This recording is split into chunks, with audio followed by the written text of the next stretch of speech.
தலைவர் பிரபாகரன் காலத்திலே விடுதலை புலிகள் ஒரு பிரசுரம் வெளியிட்டார்கள். இயற்கையை அழித்தால் இயற்கையால் நீ அழிவாய் என்பது விடுதலை புலிகளுடைய ஒரு தாரக மந்திரமாக இருந்தது. இலங்கையினுடைய அனர்த்த குழுவினுடைய அறிக்கைகள் தனி சிங்களத்திலும் ஆங்கிலத்திலும் மட்டுமே வெளியிடப்பட்டது. ஆனால் கொழும்பிலே கூட இருந்து விடப்பட்ட இந்த அறிக்கைகளிலே தனி சிங்களம் தனி ஆங்கிலம். ஆனால் அவர்கள் தமிழிலே அந்த அறிக்கையை வெளியிடவில்லை. ஜனாதிபதியை நாங்கள் பாராட்டலாம். அவர் முழித்திருந்து அவர் ஒவ்வொரு இடங்களையும் கேட்கிறார், விசாரிக்கிறார். நான் வரவேற்கிறேன். ஒரு நாட்டின் ஜனாதிபதியாக அவர் தன்னுடைய கடமையை செய்கிறார். நாட்டில் இருக்கிற மக்கள் அவருக்கு வாக்களித்து அவரை ஜனாதிபதியாக தெரிவு செய்தது அந்த கடமையை செய்வதற்கு. அதிலும் இந்த நாட்டிலே நிறைவேற்று அதிகாரம் கொண்ட ஜனாதிபதி அவருக்கு இருக்கிற கடமையை அவர் சரியாக செய்ய வேண்டும். நான் நினைக்கிறேன் ஏலக்கூடிய அளவுக்கு அவர் செய்திருக்கிறார். இந்தியாவிலே இவ்வாறான ஒரு பேரிடர் வரப்போகிறது, இந்தியாவிலே ஏற்படலாம், இந்து சமுத்திரத்திலே தாக்கம் பெறலாம், இலங்கையை பாதிக்கலாம் என்றெல்லாம் பல முறை சொன்னார்கள். ஆனால் இலங்கையிலே இது பற்றி யாருமே பேசவில்லையே. ஏன் நீங்கள் அதை சொல்லவில்லை முன்னுக்கு? සිවඥානම් ශ්‍රීධරන් ගරු මන්ත්‍රීතුමා විනාඩි 26ක කාලයක් ඔබතුමාට. கௌரவ தலைமை தாங்கும் உறுப்பினர் அவர்களே, இந்த நாட்டிலே மிகப்பெரிய ஒரு அனர்த்தம் நடைபெற்று பல 100 பேர் இந்த மண்ணிலே இறந்து அவர்களுடைய ஆத்மாக்கள் சுற்றி கொண்டிருக்கிற இந்த நேரத்தில் நான் இந்த இடத்திலே பேச கிடைத்த வாய்ப்புக்கு நன்றிகள். மிக முக்கியமாக நாட்டிலே நடைபெற்ற டிட்வா புயல் மற்றும் இந்த பெரு வெள்ள அனர்த்தம் காரணமாக நாட்டிலே இறந்து போன ஒவ்வொரு தனி மனிதர்களையும், இந்த நாட்டிலே வாழ்ந்த எங்களுடைய உறவுகள் அவ்வளவு பேருக்கும் நான் இந்த உயர்ந்த சபையினூடாக என்னுடைய அனுதாபங்களை அந்த குடும்பத்தாருக்கு தெரிவித்துக் கொள்கின்றேன். மிக முக்கியமாக கிளிநொச்சி மாவட்டத்தினுடைய சுண்டிக்குளம் பகுதியிலே மக்களுடைய பாதுகாப்பு அந்த சாலையை வெட்டுகின்ற பணியிலே ஈடுபட்ட 5 கடற்படையினர் வெள்ளத்தோடு அடிபட்டு சென்று இறந்திருந்தார்கள். அவர்களையும் இந்த இடத்திலே நாங்கள் நினைவிலே கொள்ளுகிறோம். அவர்கள் எங்களுக்கு எதிரிகளாக இருந்தாலும் எங்கள் மக்கள் மீதான நடைபெற்ற இனப்படுகொலைக்கு காரணகர்த்தாக்களாக கடற்படை விமானப்படை இருந்தாலும் கூட ஒரு பெரிய வெள்ளத்திலும் பெரிய ஒரு புயல் அனர்த்தத்திலும் தங்களுடைய பணியை ஆற்றுகின்ற பொழுது இறந்ததை மனிதாபிமான ரீதியில் தமிழ் மக்களாக நாங்கள் அவர்களுக்கும் எங்களுடைய அனுதாபங்களை தெரிவித்துக் கொள்கின்றோம். மிக முக்கியமாக இந்த இடத்திலே நெடுங்கேணி வவுனியா வடக்கு பிரதேச சபையினுடைய மேனாள் தவிசாளராக இருந்த கிராம அலுவலர் மதிப்பார்ந்த தனியாசலம் ஐயா அவருடைய மகன் பத்மநிகேதன் ஒரு அனுராதபுரத்திலே பஸ்ஸிலே இறுதி வரை 60 பேரை காப்பாற்றி அவர் ஒரு வங்கி ஊழியர். அந்த இடத்திலே தன்னுடைய உயிரை இழக்க வேண்டிய ஒரு நிலை வந்தது. அது ஒரு நேர காலத்தோடு அந்த பணியை ஆற்றியிருந்தால் அவரையும் காப்பாற்றியிருக்க முடியும். ஆனால் அவருக்கும் இந்த உயர்ந்த சபையினூடாக என்னுடைய அனுதாபங்களை தெரிவித்துக் கொள்கின்றேன். மிக முக்கியமாக இந்த நாட்டிலே நடைபெற்ற இந்த புயல் வெள்ளம் என்பது இலங்கையை ஒரு வகையிலே புரட்டி போட்டிருக்கிறது. நான் நினைக்கிறேன் 50 ஆண்டுகளுக்கு பிறகு என்று எல்லோரும் பேசுகிறார்கள். 1958ஆம் ஆண்டிலும் இலங்கையிலே ஒரு பெருவெள்ளம் வந்தது. அந்த பெருவெள்ளம் கிட்டத்தட்ட நான் நினைக்கிறேன் 70 ஆண்டுகளை தாண்டி இருக்கிறது. அந்த பெருவெள்ள காலத்தில் இரண்டமடு குளம் உடைத்ததாக என்னுடைய மூதாதையர்கள் சொல்வதை நான் கேட்டிருக்கிறேன். 1983ஆம் ஆண்டு இலங்கையிலே பெருவெள்ளம் நடைபெற்றது. அது தொடர்ந்து பங்குனி மாதம் வரை அந்த வெள்ளம் இருந்தது. ஒரு முதல் ஆண்டிலே 82ஆம் ஆண்டிலே கார்த்திகை மாதம் தொடங்கிய வெள்ளப்பெருக்கு 83ஆம் ஆண்டு பங்குனி மாதம் வரைக்கும் அதனுடைய வெள்ளப்பெருக்கினுடைய தாக்கங்கள் இருந்தது. அந்த காலத்திலே ஒரு பிடி நெல்லு கூட வயல்களிலே அந்த மக்கள் வெட்டி எடுக்கவில்லை. குறிப்பாக நான் வாழுகின்ற வட்டக்கச்சி, ராமநாதபுரம் அல்லது வடக்கு கிழக்கு பகுதிகளில் இருந்த மக்களுடைய வயல் நிலங்கள் பூரணமாக அழிந்திருந்தன. நான் 14, 16, 15 வயது இளைஞனாக ஒரு மாணவனாக, பாடசாலை மாணவனாக அந்த நேரம் அந்த மண்ணிலே வாழ்ந்து நேரடியாக அதனை பார்த்த ஒருவனாக என்ற அனுபவங்களை இந்த ஆண்டு நான் பார்த்தேன். குறிப்பாக கௌரவ தலைமை தாங்கும் உறுப்பினர் அவர்களே, 83ஆம் ஆண்டும் இரண்டமடு குளத்தினுடைய நடு கட்டு பகுதி அப்படியே வடக்கு பக்கத்தால் ஒருபுறம் அப்படியே தள்ளி கட்டு விழுந்திருந்தது.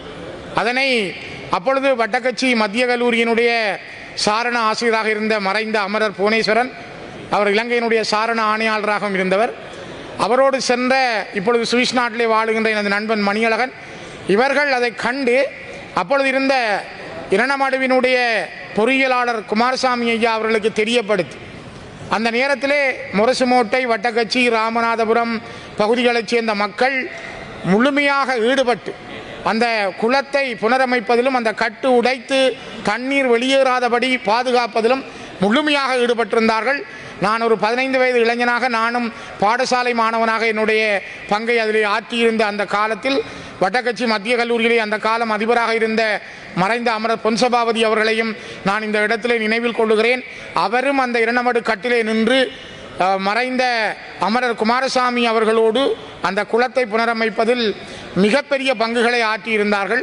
ஆகவே இவர்கள் எங்களுக்கு வழிகாட்டிகளாக இருந்தார்கள். நான் அந்த காலத்தை ஏன் நினைக்கிறேன் என்றால், இம்முறையும் அதே போல ஒரு பெரிய வெள்ளம் இரண்டமடு குளத்தினுடைய மிகப்பெரிய அலைகளை தாண்டி, அந்த நேரம் அது 34 அடிகளாக இருந்த இரண்டமடு இப்பொழுது 36 அடியாக இருந்தும் கொள்ளளவை தாண்டி உடைக்கக்கூடிய ஒரு அபாயம் வரலாம் என்ற ஒரு அச்சம் இருந்தது.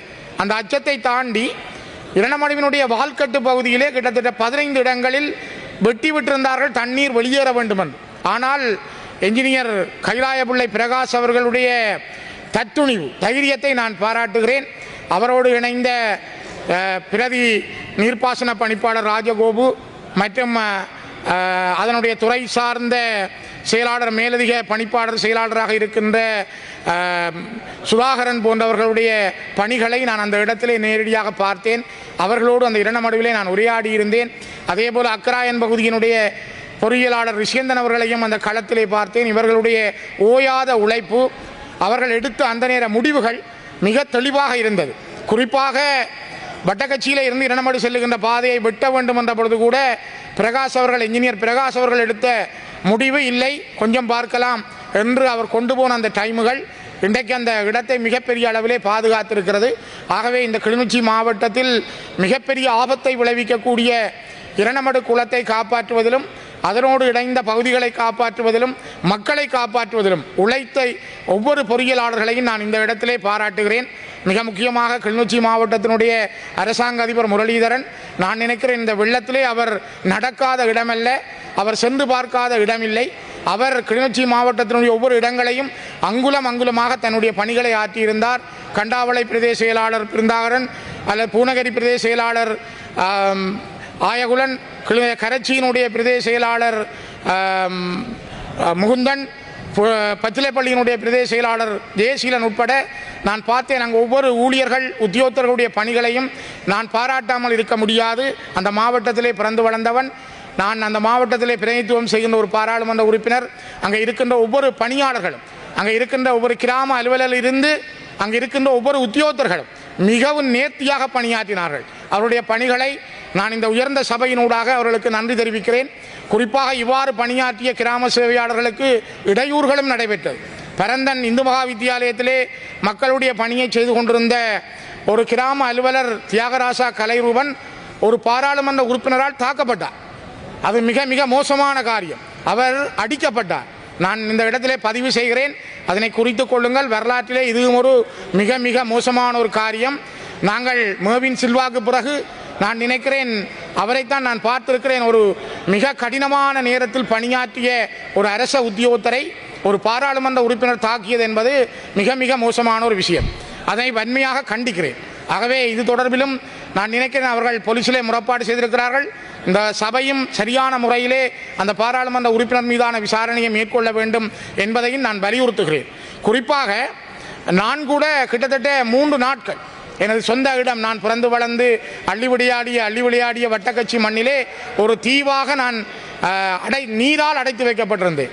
வட்டக்கச்சி, ராமநாதபுரம், கல்மடு நகர் பக்கம் உள்ள மக்கள் வெளியேற முடியாதபடி இரண்டமடு நீராலும் கல்மடு நீராலும் அவர்கள் சுற்றி வர ஒரு தீவாக இருந்தார்கள். 4 நாட்கள், கிட்டத்தட்ட 6 நாட்கள் அவர்களுக்கு மின்சாரம் இருக்கவில்லை.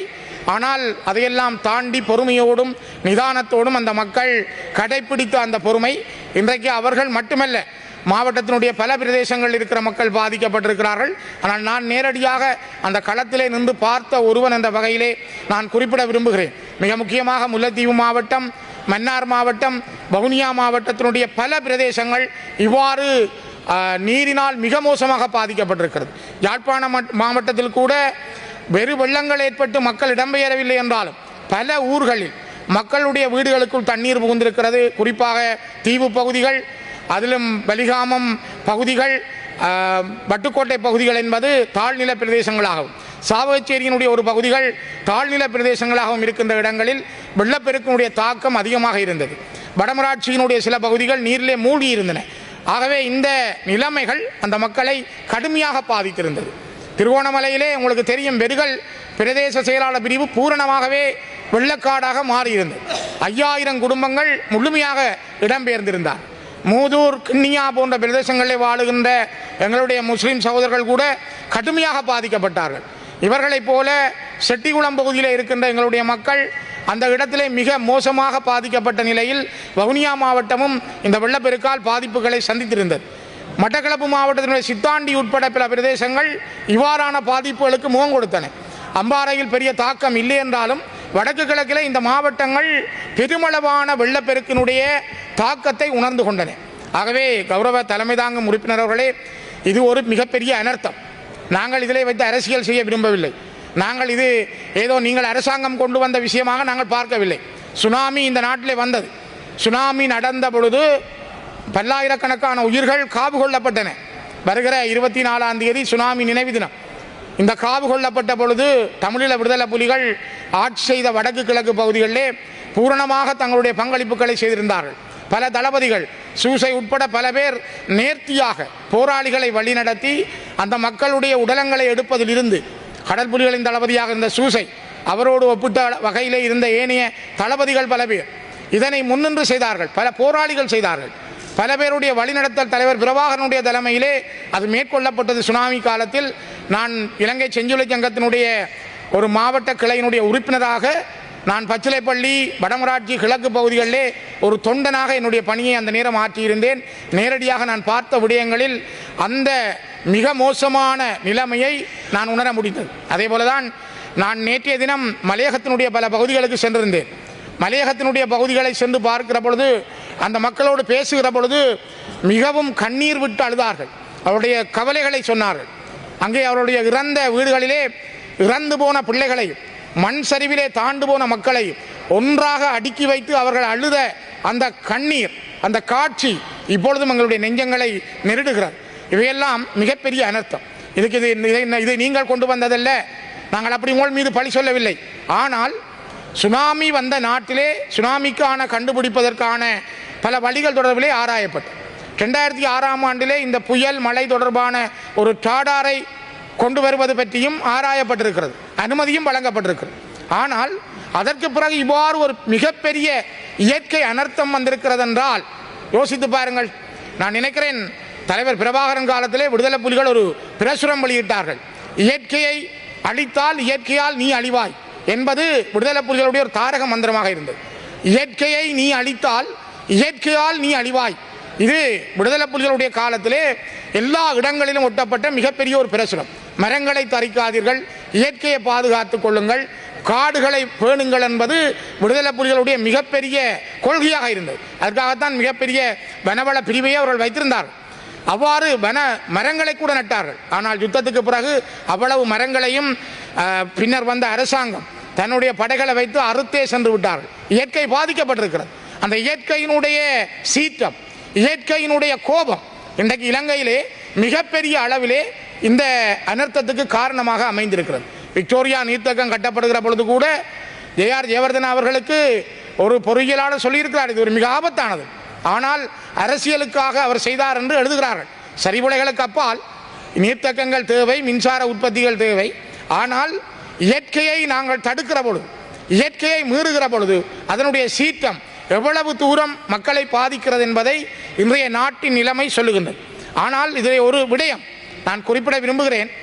ஏன் இந்த இயற்கைக்கான பேரிடர்களை சரியான முறையில் இலங்கையிலே கையாள்வதற்கான ஒரு அமைப்பு இயங்கவில்லை, சரியாக சொல்லப்படவில்லை என்பதைத்தான் நான் இந்த இடத்துல குறிப்பிட விரும்புகிறேன்.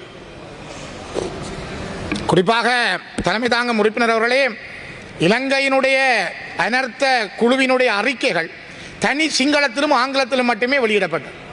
ஆனால் கொழும்பிலே கூட இருந்து விடப்பட்ட இந்த அறிக்கைகளிலே தனி சிங்களம், தனி ஆங்கிலம். ஆனால் அவர்கள் தமிழிலே அந்த அறிக்கையை வெளியிடவில்லை. கௌரவ தலைமை தாங்கும் உறுப்பினர்களை, இங்கே இருக்கின்றவர்களை நீங்கள் வடிவாக கவனித்துக் கொள்ளுங்கள். இந்த நாட்டிலே மிக பாதிக்கப்பட்டவர்கள் தமிழர்களும் சரி, சிங்களவர்களும் சரி, முஸ்லிம்களும் சரி, பரங்கியரும் சரி, எல்லாருமே பாதிக்கப்பட்டிருக்கிறார்கள். ஆனால் இங்கே அரசகர்ம மொழியாக தமிழும் ஆங்கிலமும் சிங்களமும் இருக்கிறது. சிங்களமும் தமிழும் அரசகர்ம மொழி. ஆனால் தமிழ் மொழியிலே இந்த அறிவித்தல்கள் வரவில்லை. மக்களுக்கு சரியாக சென்றடையவில்லை. யாழ்ப்பாண மாவட்டத்திலிருந்து யாழ்ப்பாண பல்கலைக்கழகத்தினுடைய புவியியல் துறையினுடைய பேராசிரியர் நாகமுத்து பிரதீபராஜா அவர்களுடைய செவ்வியை, அவருடைய கருத்துக்களை இன்று கடவுளாக மக்கள் பார்க்கிறார்கள். அவருடைய ஒவ்வொரு கருத்துக்களையும் மிக உன்னிப்பாக பார்க்கிறார்கள். ஒவ்வொரு நீங்கள் சமூக வலைத்தளங்களை பார்த்தால் தெரியும், அவரை ப்ரமோட் பண்ணி பிரதீபராஜா அவர்களுடைய கருத்துக்களை வைத்துத்தான் மக்கள் தீர்மானிக்கிறார்கள். காரணம், கடந்த 4 ஆண்டுகளாக நாகமுத்து பிரதீபராஜா அவர்கள் வெளியிடுகின்ற கருத்துக்கள், அவர் சொல்லுகின்ற செய்திகள் அந்த மக்களை காப்பாற்றி இருக்கிறது. அவர் இந்த பேரிடர் பற்றி சொல்லியிருந்தார், ஆனால் யாரும் கவனத்தில் எடுக்கவில்லை.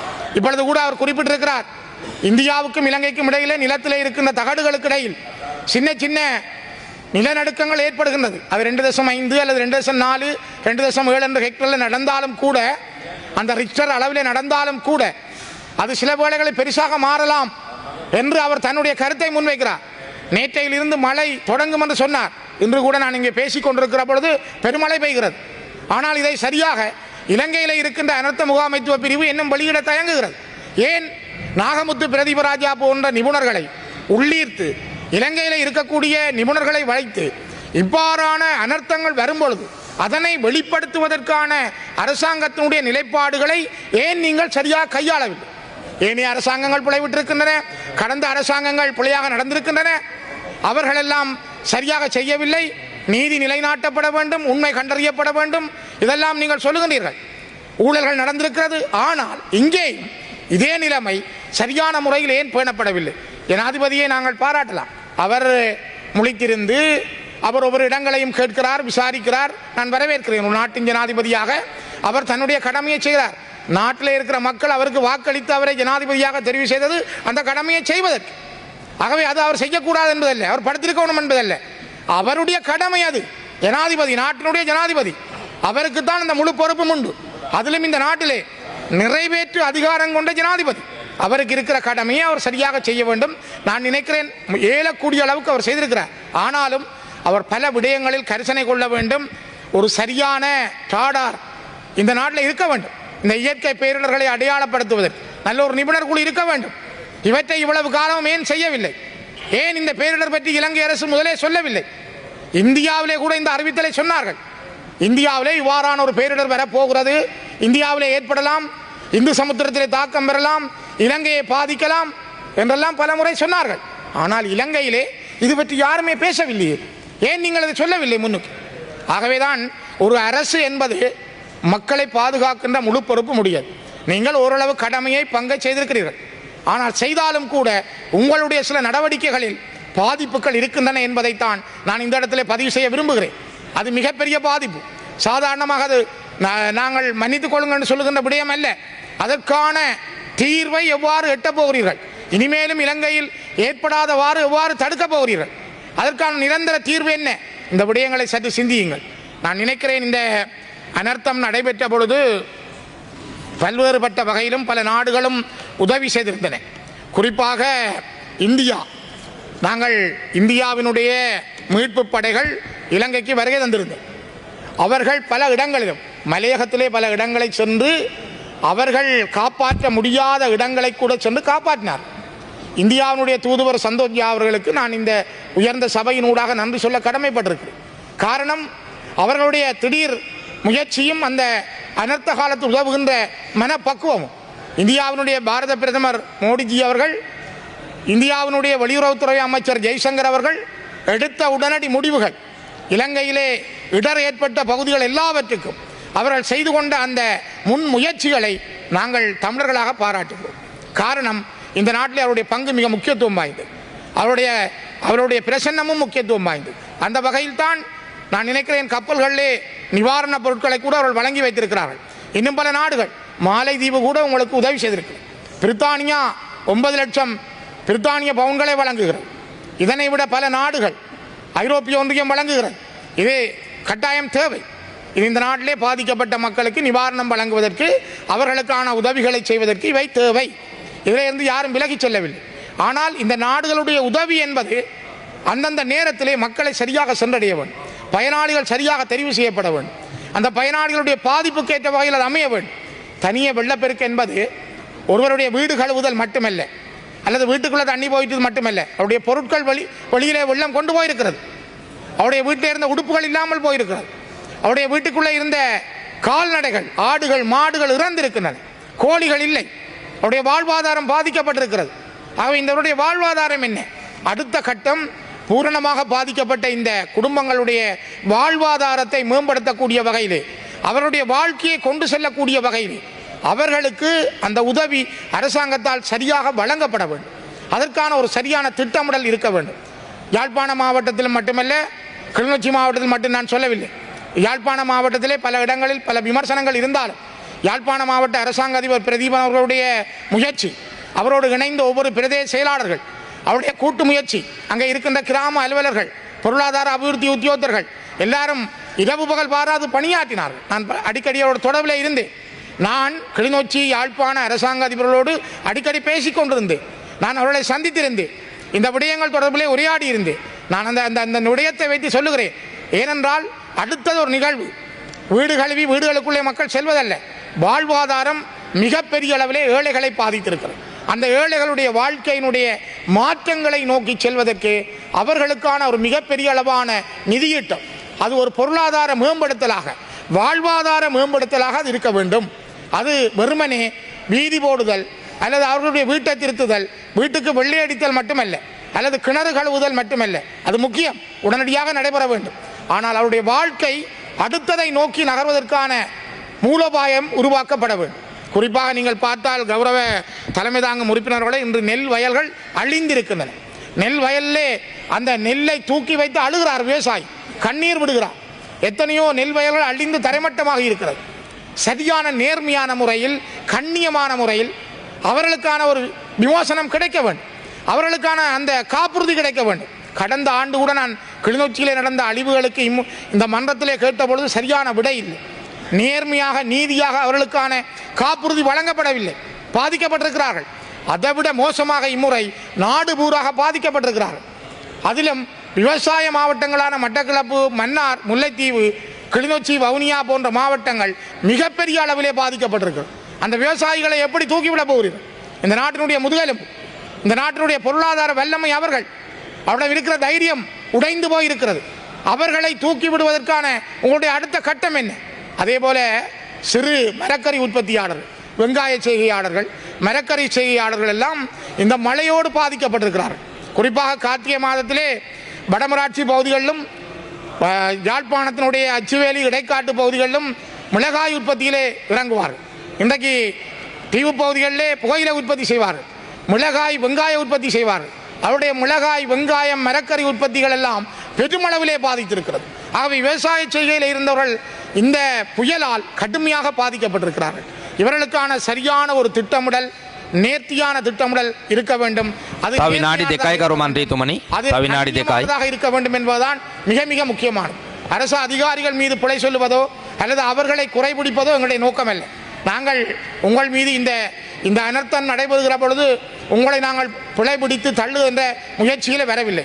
ஆனால் உங்களிடமும் தவறுகள் இருக்கின்றன என்பதை நீங்கள் ஏற்றுக்கொள்ள வேண்டும். அதை மறைப்பதற்காக நீங்கள் முயற்சி செய்யக்கூடாது.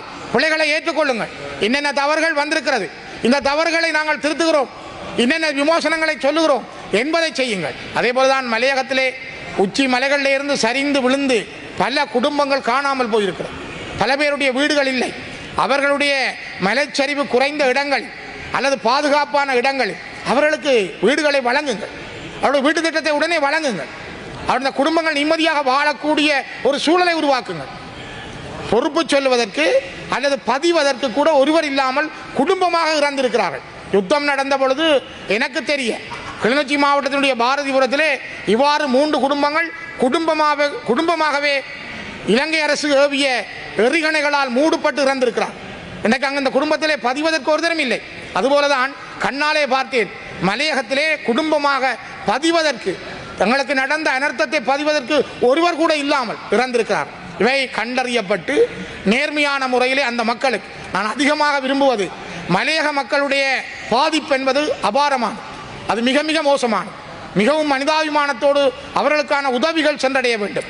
அவர்களுக்கான சொந்த நிலம், சொந்த வீடு சரியான முறையில் வழங்குவதற்கு அரசாங்கம் முயற்சிக்க வேண்டும். நீங்க வெறுமனே சம்பள ஏற்றம் என்பது ஒரு புறம் இருந்தாலும் சம்பள ஏற்றத்துக்கு ஒரு பக்கத்தில் இருக்கட்டும், ஆனால் அவர்களுக்கான சொந்த வாழ்க்கையிலே மாற்றத்துக்கான முயற்சியை மேற்கொள்ள வேண்டும் என்பதை வலியுறுத்தி நிறைவு செய்கின்றேன்.